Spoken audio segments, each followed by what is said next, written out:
So sa pagtayo po ng ating panahon, magiging maulan pa rin sa araw na ito dito sa Cagayan Province, Isabela, Nueva Vizcaya, sa Quirino Province, maging sa Aurora at Quezon. Yan po ay direktang epekto ng shear line ito. Samantala, dito naman sa Batanes, Apayao, maging dito po sa Mountain Province, Kalinga at Ifugao, asahan natin ang maulap na papawurin at may mga pag-ulan din dahil sa amihan na northeast monsoon. Gayon din sa Metro Manila, natitirang bahagi ng Central Luzon, maging sa natitirang bahagi pa ng Northern Luzon, doon sa Ilocos Region at sa natitirang bahagi ng Cordillera Administrative Region, asahan natin ang bahagyang maulap hanggang sa maulap na papawurin at may posibilidad pa rin ho ng mga pulupulong mahihinang mga pag-ulan anytime of the day. Yan po ay epekto ng northeast monsoon o amihan. Samantala dito sa Bicol Region, asahan din natin ang maulang panahon. Sa araw na ito, mataas ang tsansa ng mga pag-ulan dahil naman po sa epekto ng easterlies o yung hangin na nanggagaling po sa silangan.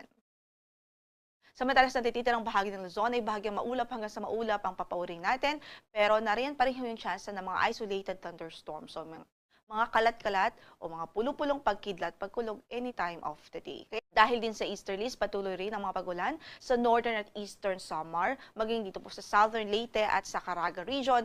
Yan po ay epekto ng hangin na nanggagaling sa dagat Pasipiko.